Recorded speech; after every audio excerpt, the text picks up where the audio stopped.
Good morning and welcome to Morning Java, brought to you as always by our friends at the Get Go Cafe and Market, where they are serving you curbside delivery. You just order on your Giant Eagle app, roll down the window, and they bring the food right out to you. I'm joined, of course, from spectacular Hendersonville, Tennessee, by Ramon Foster. Where it's hot, okay? How hot? It is super hot. My car said 103 for a little bit today. I know, maybe that's just direct heat, but my watch right now says 89. But it's gotta be feeling. It's been hot like all day. Yeah, see, actually, we had a really nice little cool day here for some strange reason. It's actually really, really comfortable. Listen to Maybe that. it's because I spent half of it in an ice rink, which leads me to my first thing that I wanted to bring up with you, which is being around well, as much as we're allowed to be around the Penguins and the Pirates over the past week as I have. Ramon, there's been a joy around. Like I was expecting, I don't know what I was expecting. I mean, it's a pandemic. It's all unprecedented. But they are enjoying themselves. They are with big smiles. And I think it's something that maybe people who aren't athletes, who aren't professional athletes at a high level, as you've been, might not understand. But Sidney Crosby was talking specifically yesterday about how they had to practice. The Penguins had to practice in these small groups. Yeah. And then finally on Monday, they were all out on the ice together and they were hitting each other and they were shoving and pushing and competing. And he said that meant everything. And it does. That's what I want to hear from you here, because that threw me. It does, man. Just being back around the guys is huge. I was actually on the NBA account the other day, and I saw some guys from Dallas. Who plays in Dallas? I was trying to actively find it a second ago, but it was two of their players. It was after practice, done, and you can tell they were done for the day. They were just in there playing around, working on moves, and you can tell they were just excited to be working with each other and just being around. And I know it's a whole bunch of stuff in the air about what's going to happen moving forward or how it's going to be received. But that's what I meant by like some of my write-ups. Like being around the guys it's hard to walk away from that. Okay, it's hard to replace it. You can be the biggest elite athlete in the world. You're the University of You, the CEO of Me Enterprises. But when you get around either the competition side or your teammates, that's why guys have handshakes and you see them just smiling like it's kids. Like it's a kid's game, but it's a business. And in that, there's a lot of joy out of it, you know? That's why you always hear people say the game is for free. Like I get paid for practice, like going through the exit, because that's truly how it is. Like it's for free. Like to be in that element, it gives me chills thinking about that, man. No, I can tell. It's funny that I asked in different ways, both Derek Shelton, the manager of the Pirates, and Mike Sullivan, the head coach of the Penguins, if they had to push their guys back into situations where, whether it's just tagging a base runner or bumping into a goaltender or whatever it is, and they were like, no, they're just wired that way. This is the default. The other thing was the abnormal. And when I saw, I'm going to give you an example here. It's just a silly little scrimmage goal that John Marino from the Penguins scored. But if Evgeny Malkin comes in to high five him, and you can tell for a split second he hesitates, like he's just like this, and then he just gives it, and then Jake Gensel jumps in, and they all jump in, and it was like, this was normal, this was good. Now being real here too, and this is some of the stuff that Cam Hayward talked about and expressed concern as it relates to excessive practices as unnecessary risk like preseason games. Everybody's completely tested, completely clean before they enter this environment. So they Yeah. don't have to wonder, they don't have to worry. But when you're now mixing in with other teams and everything else, we're Yeah. gonna have a whole different discussion. And personnel and stuff like that. I'm sure you saw it too. The NBA player who was ordering food outside of the bubble Yep, and got busted. and got busted and had to be sent into a 10-day quarantine. 10 So, days. so it is that aspect of it where you're trying to protect what everybody love playing and what the fans want to see also. So it's just playing that fine line of, okay, do I go here? Do I not do that? Do I even order food? Is one of those things that we gotta tread real light moving forward. Well, the guys that have to go through this because it can be taken away really fast. Especially if it spreads. But you wrote about this part in your column about the athletes want to be participating. They Yeah, want to partake. And there's a handful of opt-outs. We've seen this in across sports. yeah, Almost all of them have come with some very legitimate, unquestionable family reasons and issues like that. But for the most part, you're just seeing them come back. Here, I'm yeah. here. I'm here. I got to be around my guys. It's exactly. I've talked to some younger guys, and that's kind of what their mindset has been too. It's like, let me just show what I've gotten, or guys coming off of injuries, like I just want to get back out there to see. It's a lot of anticipation, and there's a lot of, I guess you can say, worry too, because you got to play one side against the other, and which one is more important to you. In the opt out situations, man, it's gonna be. Uh, it may be sticky a little bit for some people to understand, but if we are a sympathetic crowd to what we want to enjoy, that's sports, then hey, let that guy pass for a little while, and we'll see what happens moving forward. You mentioned the NBA guy leaving the bubble, and it reminds me of something that I've said about the teams that are not yet in bubbles, and to an extent, even the ones that are in bubbles are going to hear it. They're hearing it Hmm. already. Jim Rutherford from the Penguins said the other day, our players are already sick of hearing me tell them what they can and can't do. They can't go out into Butler County establishments because Allegheny County establishments are closed, which means everybody's coming up to Butler County, which is where the Penguins practice, in order to get their, to do their drinking or whatever. Uh, There's a whole list of everything, 106 pages, Major League Baseball booklet. Nobody's reading that. However, I have been arguing that the only way that this stuff will get enforced and get truly enforced is from within, meaning players telling other players, you'll be letting us down. Am I wrong about this? I think 100%. And you know what? There may be a wave of like outbreaks across some teams, and one team may get shut down. I think if we don't find a solution to it, a vaccine or remedy to be able to control it more, I think having that happen to where you might have a vet guy who's a Philip Rivers, a Ben Roethlisberger, a Tom Brady, who's gonna say, "Hey, if we don't get this together, the season is going to get shut down because one or two cities or one or two guys." And it's just like anything else that's happening, and on the college campus, guys skipping class or, just the small mischievous things that, yeah, well, I won't get caught type of situations. Mm-hmm. And it's going to happen to where one or two guys or one or two teams shut down the entire operation. And that's when it's Hmm. going to get real serious where guys have to really buckle in.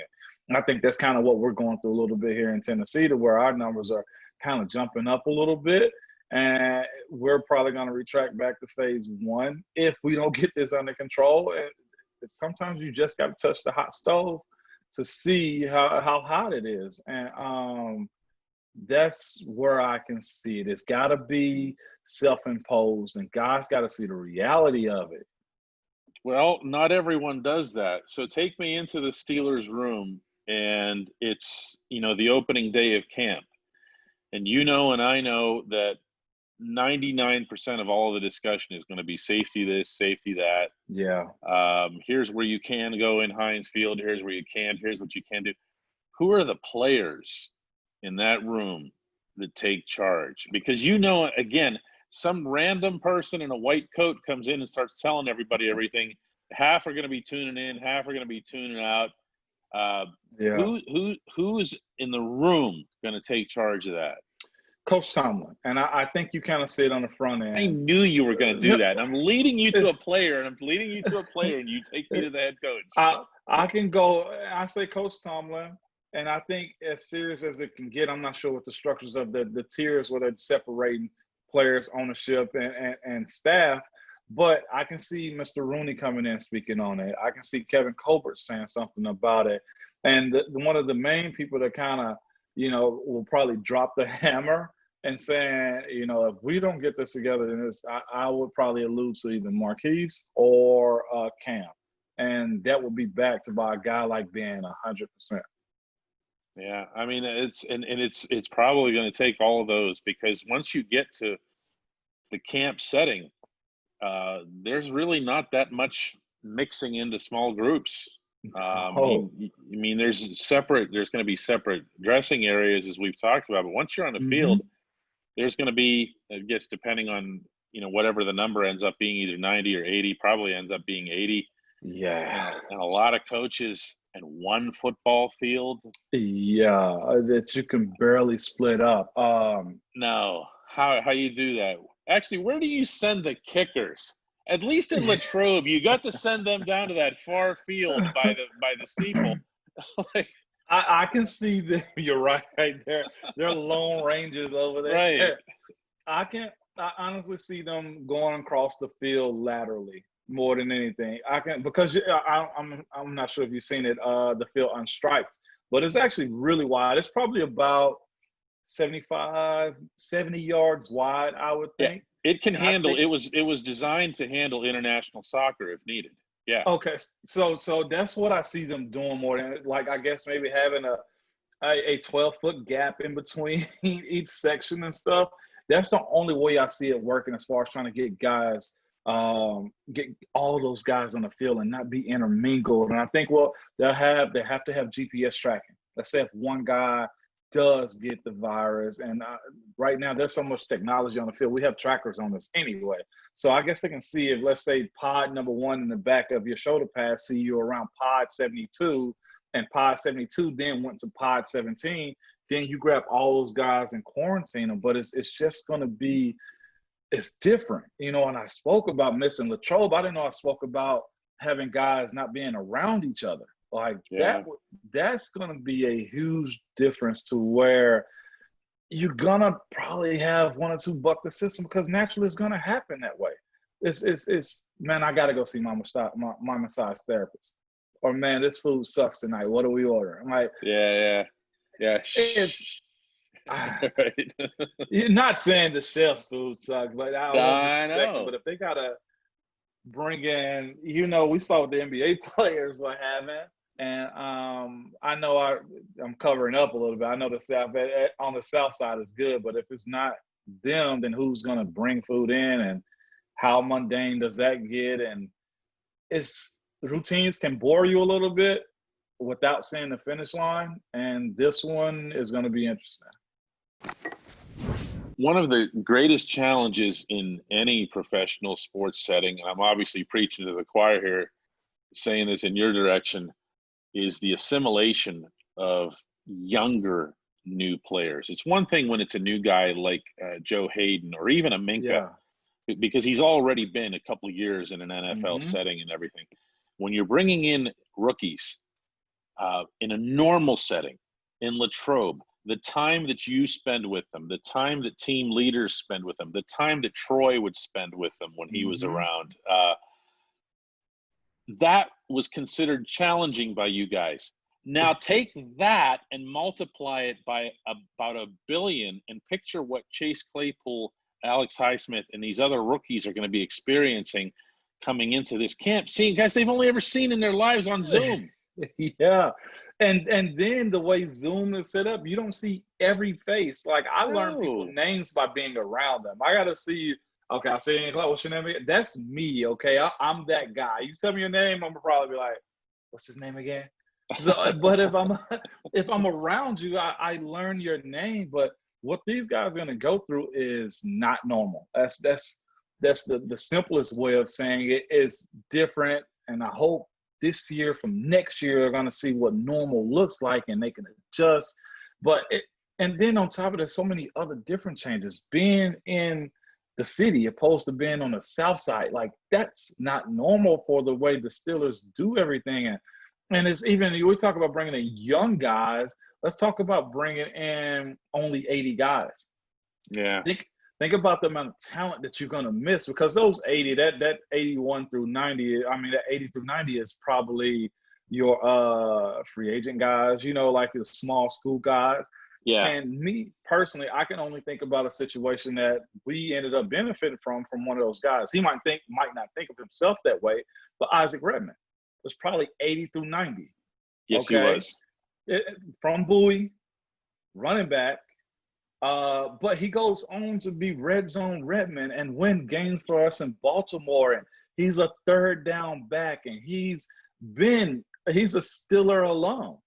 You're going to lose a wave of guys in this league, and there is nowhere else for them to go. And that's one of my biggest gripes against the NCAA is you tell them chase your dreams, go get your dream, and you have a situation like this. I know it's very abnormal, but what if those kids have zero work experience and the dream that they're chasing just ended?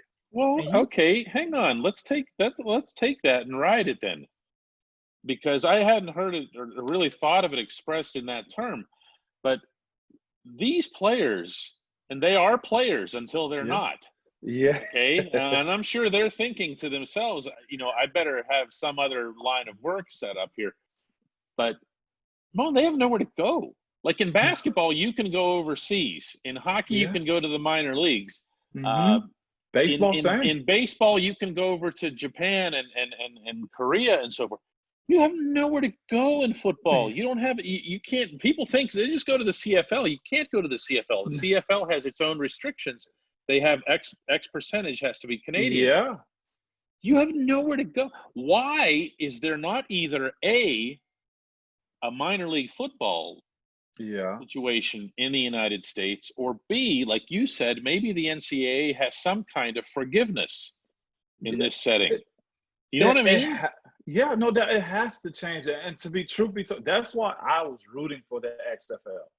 I'm talking about big time. And I know the product has to grow and get a little bit better. And those 80 to 90 roster spots, well, those 10 guys, would have an opportunity at least in the spring or whenever they crank back up. But right now, you got to think, most guys, they tell you your commitment, we love your education. Yeah, okay, but I can only have classes from 8 to 12 o'clock because after 12 o'clock, it's starting meeting time, and 3 o'clock is practice time. And then after that, it's study hall for guys, in college, that is. And yes, some people who will say you're getting an education, but this is a prime example of being able to use guys up and chew them out. And I know that's just how the dream goes. You lose it sometimes, but things have to be different. And we'll see a group of guys, we'll see 320 guys at least who just have their dreams ended. Never a chance, never in anything. And they won't play. They literally won't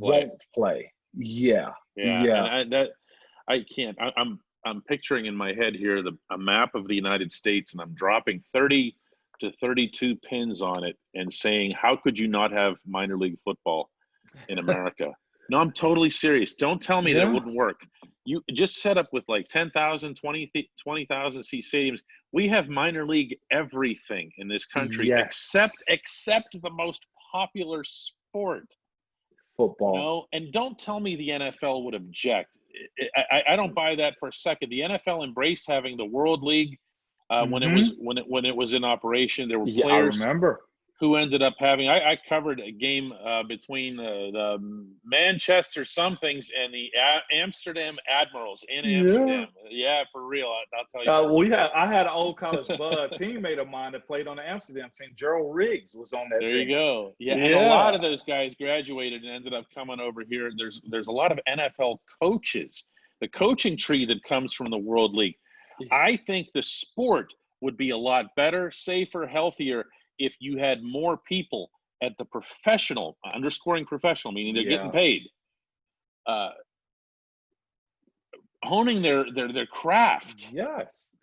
As players and as coaches, and then Mm-hmm. work their way up into the ranks. Now, this scenario, Ramon, that we're talking about is make it in the first camp or die. Yeah, pretty much, or wait on your thumbs. Yeah. Like that's it for guys. So going back to it being different, it's going to be completely different. Like this, it's going to be Claiborne. What is this, Claiborne? He's going to have a friend of his who he knows is an NFL talent. Okay, same as I did coming out.